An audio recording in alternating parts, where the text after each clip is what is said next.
installation ya. Kita coba blok lagi ya, kita copy. Bisa juga langsung di sini ya tadi ya, copy ya kalau mau full ya.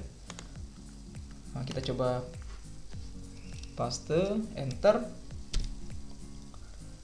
Nah, di sini langsung minta passwordnya apa ya. Passwordnya tadi 1 2 3 4 5 6. Ini tidak muncul ya. Kenapa? Karena Linux ya. Jadi Linux itu dia tidak memunculkan entry-nya. Nah, kemudian ada pesan ya. Validate password plugin can be used to test password ya and improve security. It check the strength of password and allow the user to set only ya those password which are secure enough. Would you like to set up validate? Bisa divalidasi, bisa tidak ya. Ini pilihannya bisa yes ya atau no ya. Seperti itu. Ini saya tidak usah validasi ya. Karena tadi apa namanya? Passwordnya terlalu mudah ya, 1 2 3 4 5 6. Nah, ini saya pilih validasi saja. Kemudian di sini bertanya lagi ya. Apakah Anda ingin mengganti password rootnya? Ya. Kalau misalnya tidak, ya Anda pilih no saja. Kayak gitu. Kalau mau diganti, ya pilih yes. Ya, jadi pilihannya hanya yes or no. Ini saya pilih no saja, nggak usah diganti. Nah, kemudian akan masuk ke berikutnya yaitu remove anonymous user. Nah, inilah yang rawan sebenarnya ya. Jadi ini pilihannya diusahakan pilih yes untuk menghilangkan user anonymous ini ya. Karena kalau misalnya masih ada ini, nah user anonymous ini tuh bebas-bebas saja mengakses database. Ya, ini saya pilih yes. Jadi ini kita diminta untuk menghapus ya maksudnya ya. Yes. Nah, berikutnya lagi ada permintaan ya. Disallow root login remotely. Ini kalau misalnya database-nya apakah ingin bisa di remote ya secara jaringan atau cukup di dalam server itu sendiri saja atau localhost kayak gitu. Nah, ini rawan juga kalau kita misalnya mengizinkan remote ya. Karena di beberapa server-server hosting itu remote MySQL itu dinonaktifkan ya. Jadi ini kita pilih yes ya, disallow root login ya. Jadi kita tidak izinkan akses root ya secara remote. Ya. Ini kita disallow ya. Kemudian ini juga ya, kita diminta untuk menghapus database test ya. Jadi ini opsional, bisa juga dihapus ya. Tapi di sini sarannya dihapus saja ya. Jadi ada database test namanya, itu kita bisa hapus saja. Yes. Kemudian kita diminta untuk mereload kembali ya tabelnya. Ini pilih yes. Selesai ya. Setelah itu secure instalasinya sudah selesai ya. Ini all done ya. Ini berarti sudah berhasil. Ya. Ya, sebenarnya ini ada langkah-langkahnya ya. Jadi kalau misalnya Anda pilih tadi, ini terlalu banyak lagi opsinya ya. Ini karena passwordnya kita terlalu mudah tadi ya. Ini akan diizinkan lagi atau tidak ya, seperti itu. Nah, step yang ketiga, setelah install Apache, install database, kita harus install PHP ya. Di sini PHP yang disiapkan ya sesuai dengan versi Ubuntu-nya ya, karena kebetulan Ubuntu ini adalah sistem operasi server yang versi lama. Kemungkinan besar masih mendukung PHP yang versi lama, yaitu mungkin masih 5 ya, versi PHP 5, 6 atau 7. Karena yang baru sekarang itu PHP versi 7 ya, rata-rata untuk server-server yang baru. Oke, kita coba copy lagi ya. Kita install PHP-nya. Nah, di sini kebetulan ada opsi PHP MySQL, ini untuk menghubungkan bahasa pemrograman PHP dengan database. Seperti itu ya. Ini saya coba copy ya, tadi sudah salin kayaknya. Ini saya paste lagi, enter. Nah, maka akan diinstal semua library yang dibutuhkan ya, seperti ini. Nah, ini pilih yes untuk melanjutkan.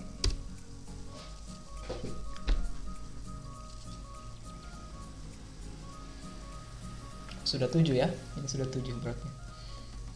Jadi ini masih PHP 7.0 ya. Ini kalau kita lihat ya, ini sudah 7.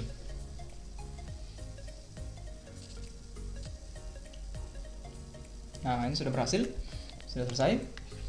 Kemudian kita sorot lagi ke bawah ya.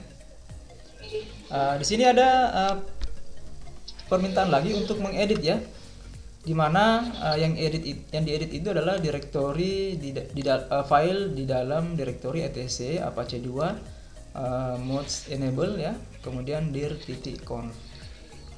Di sini yang kita mau ubah adalah sebenarnya memindahkan file index ini itu ke depan ya, karena ketika kita mengakses halaman web, yang dia baca pertama kali itu biasanya adalah halaman indeks HTML.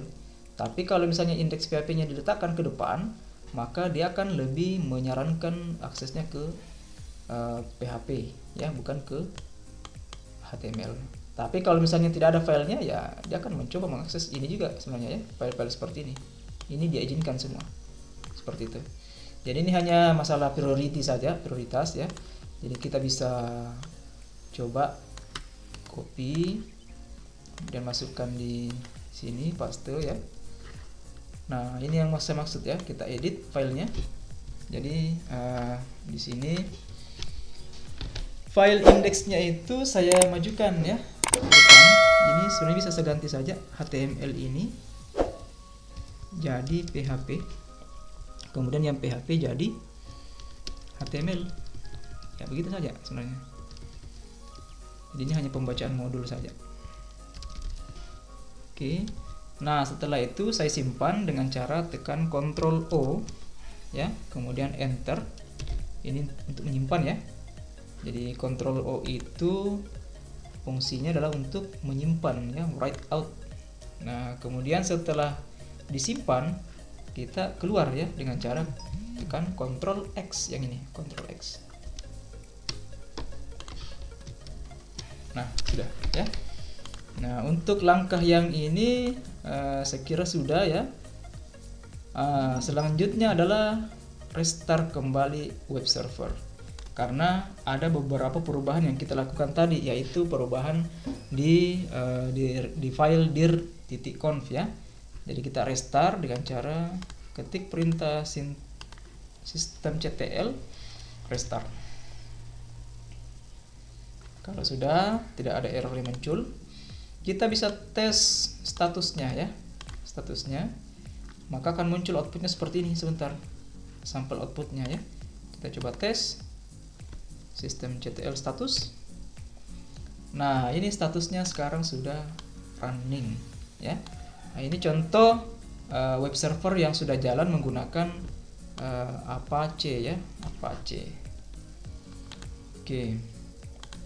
Selanjutnya lagi kita install beberapa modul ya. Ini tergantung aplikasi yang kita gunakan ya. Misalnya aplikasinya berbasis PHP, kemudian di dalam aplikasi itu membutuhkan beberapa modul yang dibutuhkan ya. Jadi ada modul-modul standar biasanya yang perlu kita install ya. Nah, ini kita bisa lihat dengan cara ketik perintah ini, aptc search php. Ini kita bisa copy, paste lagi, enter. Nah, ini muncul semua ya, muncul semua library-nya ya, library PHP yang tersedia. Apakah PHP GD ya, ini untuk gambar biasanya ya. Kalau misalnya Anda buat aplikasi seperti yang harus meload gambar-gambar seperti captcha, ini perlu ya PHP GD seperti itu ya. Dan lain-lain ya, macam-macam sebenarnya. Ada juga untuk konektor misalnya PHP ODBC ya. Ini kalau misalnya mau terhubung dengan yang lain ya, seperti itu. Ya, ini kita bisa tekan Ctrl C ya kalau misalnya ingin keluar, atau key atau quit ya, seperti itu. Nah, kemudian ini juga ya, kita bisa search berdasarkan nama paketnya apa, seperti itu. Atau ingin mencoba testing ya, misalnya kita mau tes apakah PHP CLI ada atau tidak ya, kita coba copy.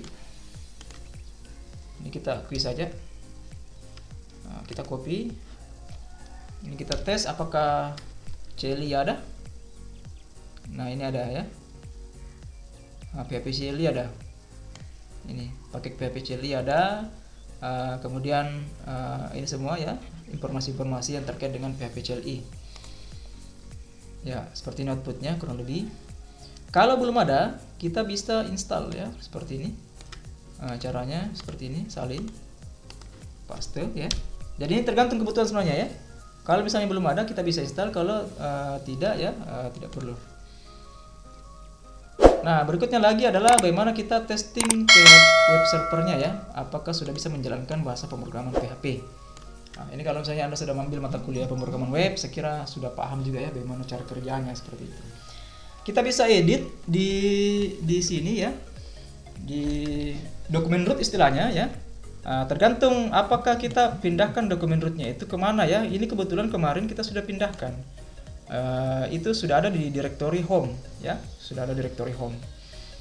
Sebagai contoh misalnya, saya kembali ke home dulu, saya bersihkan dulu layar, tekan clear.